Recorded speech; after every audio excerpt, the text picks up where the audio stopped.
ಸಂಬಳದಾರರು ಸಹಜವಾಗಿ ಆದಾಯ ತೆರಿಗೆ ಮಿತಿಯ ನಿರೀಕ್ಷೆಯನ್ನ ಹೊಂದಿದ್ರು. ಅದರಲ್ಲೂ ಕೂಡ ಒಂದು ಅಲ್ಪ ಪ್ರಮಾಣದ ವ್ಯತ್ಯಾಸಗಳನ್ನ ಈಗ ಕಾಣಬಹುದಾಗಿದೆ. ಆ ಮೂಲಕವಾಗಿ ಸಿಹಿ ಸುದ್ದಿಯನ್ನ ಕೇಂದ್ರ ಸರ್ಕಾರ ಕೊಟ್ಟಿದೆ ಅಂತ ಹೇಳಬಹುದು.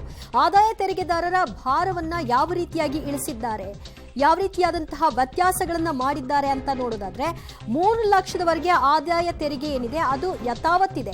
ಅವ್ರಿಗೆ ಯಾವುದೇ ರೀತಿಯಾದಂತಹ ಆದಾಯ ತೆರಿಗೆಯನ್ನ ಅವರು ಪಾವತಿ ಮಾಡಬೇಕಾಗಿಲ್ಲ. ಅದರಲ್ಲಿ ಅವರು ಚೇಂಜಸ್ ಅನ್ನು ಕೂಡ ಮಾಡಿಲ್ಲ. ಈ ಹಿಂದೆ ಕೂಡ 3 ಲಕ್ಷ ವಾರ್ಷಿಕ ಆದಾಯ ಇದ್ದವರಿಗೆ ಅದು ಸೇಮ್ ಹಾಗೆ ಇದೆ, ಅವರೇನು ತೆರಿಗೆ ಪಾವತಿ ಮಾಡಬೇಕಾಗಿಲ್ಲ. ಆದರೆ ಇನ್ನುಳಿದಂತೆ 3 ಲಕ್ಷ ಮೇಲ್ಪಟ್ಟವರಿದ್ದಾರಲ್ಲ ಅವರಲ್ಲಿ ವ್ಯತ್ಯಾಸ ಕಾಣಬಹುದು. ಅದು 1 ಲಕ್ಷ ವ್ಯತ್ಯಾಸಗಳನ್ನ ಕೇವಲ 3 ರಿಂದ 7, 7 ರಿಂದ 10 ಮತ್ತು 10 ರಿಂದ 12 ಲಕ್ಷ ವಾರ್ಷಿಕ ಆದಾಯ ಹೊಂದಿರೋರಿಗೆ ಮಾತ್ರ ವ್ಯತ್ಯಾಸ ಇರುವುದು. 12 ರಿಂದ 15 ಲಕ್ಷ ವಾರ್ಷಿಕ ಆದಾಯ ಇರೋರಿಗೆ ಮತ್ತು 15 ಲಕ್ಷ ಮೇಲ್ಪಟ್ಟವರಿಗೆ ಅದು ಕೂಡ ಸೇಮ್ ಇದೆ. ಅಲ್ಲಿಯೂ ಕೂಡ ಯಾವುದೇ ರೀತಿಯಾದಂತಹ ವ್ಯತ್ಯಾಸಗಳನ್ನ ಮಾಡಿಲ್ಲ. ಅದನ್ನ ನೀವು ಸ್ಕ್ರೀನ್ ಅಲ್ಲಿ ಗಮನಿಸ್ತಾ ಇದ್ರಿ. 3 ಲಕ್ಷದವರೆಗೆ ತೆರಿಗೆ ಪಾವತಿ ಮಾಡಬೇಕಾದಿಲ್ಲ. 3 ಲಕ್ಷದಿಂದ 6 ಲಕ್ಷ ಈ ಹಿಂದೆ ಇತ್ತು, ಅವರು 5% ತೆರಿಗೆಯನ್ನ ಪಾವತಿ ಮಾಡಬೇಕಾಗಿತ್ತು. ಆದ್ರೆ ಈಗ ಏನ್ ಮಾಡಿದ್ದಾರೆ, 3 ರಿಂದ ಅದನ್ನ 7 ಲಕ್ಷಕ್ಕೆ ರೈಸ್ ಮಾಡಿರೋ ಮೂಲಕ 5% ತೆರಿಗೆಯನ್ನ ಅವರು ಪಾವತಿ ಮಾಡಬೇಕು. ಇನ್ನು 7 ರಿಂದ 10 ಲಕ್ಷ 10% ಆದರೆ 10 ರಿಂದ 12 ಲಕ್ಷ ಏನಿದೆ ವಾರ್ಷಿಕ ಆದಾಯ ಅವರು 15% ತೆರಿಗೆಯನ್ನ ಕಟ್ಟಬೇಕಾಗುತ್ತೆ. ಮತ್ತು 12 ರಿಂದ 15 ಲಕ್ಷ ಇರೋರಿಗೆ 20%, 15 ಲಕ್ಷ ಮೇಲ್ಪಟ್ಟವರಿಗೆ 30%. ಅದನ್ನ ಕಳೆದ ಇದರಲ್ಲೂ ಕೂಡ ಏನು ಮಾಡಿದ್ರು ಚೇಂಜಸ್ನ ಆಗ್ಲೂ ಸೇಮ್ ಇತ್ತು ಈ 12 ರಿಂದ 15 ಲಕ್ಷ ವಾರ್ಷಿಕ ಆದಾಯ ಇರೋರಿಗೆ. ಸೊ ಈಗ ಆ ಬದಲಾವಣೆ ಕಾಣಿಸಿಲ್ಲ. ಹಾಗಾಗಿ ಸಣ್ಣ ಪ್ರಮಾಣದಲ್ಲಿ ಮೂಗಿಗೆ ತುಪ್ಪ ಸೋರುವಂತಹ ಕೆಲಸ ಆಗಿದೆ ಅಂತ ಕೂಡ ಹೇಳಬಹುದಾಗಿದೆ. ಹಾಗಾದ್ರೆ ಕಳೆದ ವರ್ಷ ಏನಿತ್ತು ಹಾಗಾದ್ರೆ ಆದಾಯ ತೆರಿಗೆ ಅನ್ನೋದನ್ನ ನಾವು ಗಮನಿಸ್ತಾ ಇದ್ವಿ. 3 ಲಕ್ಷದವರೆಗೆ ನಿಲ್, ಯಾವುದೇ ರೀತಿಯ ತೆರಿಗೆ ಪಾವತಿ ಮಾಡಬೇಕಾಗಿರಲಿಲ್ಲ. 3 ರಿಂದ 6 ಲಕ್ಷ ಹಳೆದಿತ್ತು, ಈಗ 3 ರಿಂದ 7 ಲಕ್ಷ ಮಾಡಿದ್ದಾರೆ 5%. ಇನ್ನು 9 ರಿಂದ 12 ಲಕ್ಷ ಈಗ ಅದನ್ನ 10 ರಿಂದ 12 ಲಕ್ಷ ಮಾಡಲಾಗಿದೆ. ಅದರಲ್ಲಿ ಕೂಡ ನಾವು ಗಮನಿಸ್ತಾ ಇದ್ದೀವಿ 15% ಇತ್ತು. 12 ರಿಂದ 15 ಲಕ್ಷ ನಾನು ಆಗ್ಲೇ ಹೇಳಿದಾಗೆ 20%, 15 ಮೇಲ್ಪಟ್ಟವರಿಗೆ 30% ಏನಿದೆ ಅದು ಆಸ್ ಯೂಶುವಲ್ ರೈಸ್ ಆಗ್ತಾ ಇದೆ. ಇನ್ನು ಹಾಗೆ ಆದಾಯ ತೆರಿಗೆ ಹೊಸ ಪದ್ಧತಿ ಅಡಿ ರಿಟರ್ನ್ಸ್ ಫೈಲ್ ಮಾಡುವವರಿಗೆ ಅನುಕೂಲ ಕಲ್ಪಿಸಲು ಕೇಂದ್ರ ಸರ್ಕಾರ ಮುಂದಾಗಿದೆ. ಸ್ಟ್ಯಾಂಡರ್ಡ್ ಡಿಡಕ್ಷನ್ ಮೊತ್ತವನ್ನು 50,000 ರೂಪಾಯಿನಿಂದ 75,000 ರೂಪಾಯಿವರೆಗೆ ಏರಿಕೆ ಮಾಡಲಾಗಿದೆ. ಸ್ಲ್ಯಾಬ್ಗಳನ್ನ ಸಾಕಷ್ಟು ಬದಲಾವಣೆ ಮಾಡಿದ್ದಾರೆ. ಹಾಗಾಗಿ ಆದಾಯ ತೆರಿಗೆ ಪಾವತಿದಾರರು ವಾರ್ಷಿಕ ಸುಮಾರು 17,500 ರೂಪಾಯಿ ಉಳಿತಾಯವನ್ನ ಮಾಡಿಕೊಳ್ಳಬಹುದು ಅನ್ನೋದು ಈ ಮೂಲಕವಾಗಿ ಗೊತ್ತಾಗ್ತಾ ಇದೆ. ಆದ್ರೆ ಹಳೆ ಪದ್ಧತಿ ಏನು ಅವ್ರು ಫಾಲೋ ಮಾಡ್ತಾ ಇದ್ರಲ್ಲ ಅವ್ರಿಗೆ ತೆರಿಗೆ ಫೈಲ್ ಮಾಡುವವರಿಗೆ ಯಾವುದೇ ರೀತಿಯ ರಿಲೀಫ್ಗಳು ಇರೋದಿಲ್ಲ. ಹೊಸದಾಗಿ ಮಾಡ್ಕೊಂಡಿರೋರಿಗೆ ರಿಲೀಫ್ ಸಿಗುತ್ತೆ. ಹೀಗಾಗಿ ಒಂದು 4 ಕೋಟಿ ವೇತನದಾರರು ಹಾಗೂ ಪಿಂಚಣಿದಾರರಿಗೆ ಅನುಕೂಲ ಆಗಬಹುದು ಅಂತ ಅಂದಾಜಿಸಲಾಗ್ತಾ ಇದೆ.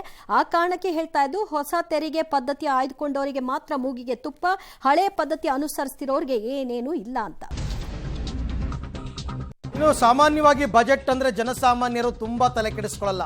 ಯಾವ್ದು ರೇಟ್ ಜಾಸ್ತಿ ಆಯ್ತು, ಯಾವ್ದು ರೇಟ್ ಕಡಿಮೆ ಆಯ್ತು ಅಷ್ಟು ಹೇಳಿ ಸಾಕು ಅಂತಾರೆ. ಸೊ ಅದು ಕೂಡ ಚಿನ್ನಾಭರಣ ಪ್ರಿಯರಿಗೆ ಗುಡ್ ನ್ಯೂಸ್ ಕೊಟ್ಟಿದೆ ಬಜೆಟ್. ಇನ್ನು ಮೊಬೈಲ್, ಬಿಡಿಭಾಗಗಳು, ಚಾರ್ಜರ್ ಎಲ್ಲ ದರ ಇಳಿಕೆಯಾಗಿದೆ. ಎಲ್ಲದಕ್ಕಿಂತ ಮುಖ್ಯವಾಗಿ ಕ್ಯಾನ್ಸರ್ ಔಷಧದ ಬೆಲೆ ಕೂಡ ಇಳಿಕೆಯಾಗಿದೆ ಅಂತಕ್ಕಂಥದ್ದು ಸದ್ಯಕ್ಕಿರ್ತಕ್ಕಂಥ ಮಾಹಿತಿ. ಹಾಗಾದ್ರೆ ಏನೇನು ಲೆಕ್ಕಾಚಾರ ಅಂತ ನೋಡ್ಬೋಣ. 3 ಬೇರೆ ಬೇರೆ ಬಗೆಯ ಕ್ಯಾನ್ಸರ್ ಔಷಧಿಗಳ ದರವನ್ನು ಇಳಿಕೆ ಮಾಡಿದ್ದಾರೆ. ಅಂದರೆ ಕಸ್ಟಮ್ ಡ್ಯೂಟಿ ಅಂತ ಏನಿತ್ತು ಆಮದು ಶುಲ್ಕ ಅದನ್ನು ಕಂಪ್ಲೀಟ್ ಆಗಿ ರದ್ದು ಮಾಡಿದ್ದಾರೆ. ಇನ್ನು ಚಿನ್ನ ಮತ್ತು ಬೆಳ್ಳಿ 8.5% ಇತ್ತು ಈ ಹಿಂದೆ ಸೀಮಾ ಶುಲ್ಕ, ಅದನ್ನು 6ಕ್ಕೆ ಇಳಿಸಿದ್ದಾರೆ. ಅದಕ್ಕೆ ನಿಮಗೆ 2.5% ಕಡಿಮೆ ಆದಂಗೆ ಆಯಿತು. ಮತ್ತು ಪ್ಲಾಟಿನಮ್ ಕೂಡ 8.5 ಇತ್ತು, 6.4ಕ್ಕೆ ಇಳಿಸಿದ್ದಾರೆ. ಇದರ ಜೊತೆಗೆ ಮೊಬೈಲ್ ಫೋನ್, ಚಾರ್ಜರ್ ಮತ್ತು ಬಿಡಿಭಾಗ, ಮೊಬೈಲ್ ಬಿಡಿಭಾಗಗಳು 15% ಇಳಿಕೆಯಾಗಿದೆ. ಮೊಬೈಲ್ ರೇಟ್ ಎಲ್ಲ ಕಡಿಮೆ ಆಗುತ್ತೆ. ಇನ್ನು ಸೋಲಾರ್ ಸೆಲ್ ಮತ್ತು ಸೋಲಾರ್ ಪ್ಯಾನಲ್ ಇದರ ರೇಟು ಕೂಡ ಕಡಿಮೆ ಆಗುತ್ತೆ. ಕನೆಕ್ಟರ್ ತಯಾರಿಕೆಗೆ ಬಳಸುವ ಆಕ್ಸಿಜನ್ ಮುಕ್ತ ತಾಮ್ರ ಅದು ಯಾರು ತುಂಬ ಜನರಿಗೆ ಇವೆಲ್ಲ ಉಪಯೋಗ ಆಗಲ್ಲ. ಚರ್ಮದ ಉತ್ಪನ್ನಗಳು ಪ್ರಮುಖವಾಗಿ ಚಪ್ಪಲಿ, ಪರ್ಸು, ಚರ್ಮೋದ್ಯಮಕ್ಕೆ ಹೆಚ್ಚಿನ ಇದು ಕೊಡಬೇಕು ಮೇಕ್ ಇನ್ ಇಂಡಿಯಾ ಅಂತಂದ್ಬಿಟ್ಟು ಚರ್ಮದ ಉತ್ಪನ್ನಗಳ ಬೆಲೆ ಕಡಿಮೆ ಮಾಡಿದ್ದಾರೆ. 25 ಅಗತ್ಯ ಖನಿಜಗಳ ಬೆಲೆ ಕೂಡ ಕಡಿಮೆ ಆಗಿದೆ. ಇನ್ನು ಮೀನಿಗೆ ಬಳಸುವಂತಹ ಹುಳು, ಮೀನು ಹಿಡಿಯೋದಕ್ಕೆ ಬಳಸ್ತಕ್ಕಂಥ ಹುಳು, ಸೀಗಡಿ, ಮೀನು ಆಹಾರ ಎಲ್ಲ 5% ಇಳಿಕೆಯಾಗಿದೆ ಅಂತ. ಇನ್ನು ತಲೆದಿಂಬು, ಅಲಂಕಾರಕ್ಕೆ ಬಳಸುವಂತಹ ಬಾತುಕೋಳಿ, ಪುಕ್ಕ ಇವೆಲ್ಲ ಕೂಡ 5% ಕಡಿಮೆ ಆಗಿದೆ. ಇನ್ನು ದಾರದ ಉಂಡೆಗೆ ಬಳಸುವಂತಹ ಮಿಥಲಿನ್ ಅನ್ನೋ ಕೆಮಿಕಲ್ ಅದು 7.5% 5% ಇಳಿಕೆಯಾಗಿದೆ. ಇದರದೆಲ್ಲ ತುಂಬ ದೊಡ್ಡ ಇಂಪ್ಯಾಕ್ಟ್ ಏನು ಕಂಡು ಬರಲ್ಲ ನನ್ನ ಪ್ರಕಾರ. ಈ ಕ್ಯಾನ್ಸರ್ ಔಷಧಿಗಳು, ಚಿನ್ನ, ಬೆಳ್ಳಿ, platinum, mobile, solar cell, solar panel ಇದಿಷ್ಟೆಲ್ಲ ಜನಗಳಿಗೆ ಸ್ವಲ್ಪ ಇದರಿಂದ ಅನುಕೂಲ ಆಗುತ್ತೆ. ಇನ್ನು ಏರಿಕೆ ಮಾಡಿರ್ತಕ್ಕಂಥದ್ರ ಬಗ್ಗೆ ನೋಡೋದಾದರೆ ಪ್ಲಾಸ್ಟಿಕ್ 25% ಜಾಸ್ತಿ ಮಾಡಿದ್ದಾರೆ. ಪ್ಲಾಸ್ಟಿಕ್ ಮತ್ತು ಪ್ಲಾಸ್ಟಿಕ್ ಉತ್ಪನ್ನಗಳು 25% ಆಗಿದೆ. ಆಮದು ಬಟ್ಟೆಗಳು ಕೂಡ ಇಳಿಕೆ ಆಗಿದೆ ಬಿಡಿ, ಅದು ಬೇರೆ ವಿಚಾರ. ಬಟ್ ತುಂಬ ಯಾಕೆಂದರೆ ಎಲ್ಲವೂ ಈಗ GST ವ್ಯಾಪ್ತಿಗೆ ಬಂದಿರೋದ್ರಿಂದ ನಿಮಗೆ ಎಲ್ಲವನ್ನೂ ಮೊದಲಿತ್ತು GST ಬರೋದಕ್ಕೂ ಮೊದಲು ಫ್ರಿಡ್ಜ್ ರೇಟ್ ಎಷ್ಟು, TV ರೇಟ್ ಎಷ್ಟು, ಪ್ರತಿಯೊಂದು ಇಂಡಿವಿಜುವಲ್ ಆಗಿ ಹೇಳಬೇಕಾಗೋದು. ಬಟ್ ಈಗೆಲ್ಲ GST ವ್ಯಾಪ್ತಿಗೆ ಬಂದಿರೋದ್ರಿಂದ ಕೆಲವು ವಸ್ತುಗಳ ಬೆಲೆ ಏರಿಕೆ ಇಳಿಕೆಯ ಬಗ್ಗೆ ಕೇಂದ್ರ ಸರ್ಕಾರ ಈ ಸರ್ತಿ ತಲೆ ಕೆಡಿಸ್ಕೊಂಡಂಗೆ ಅನ್ನಿಸ್ತಾ ಇದೆ.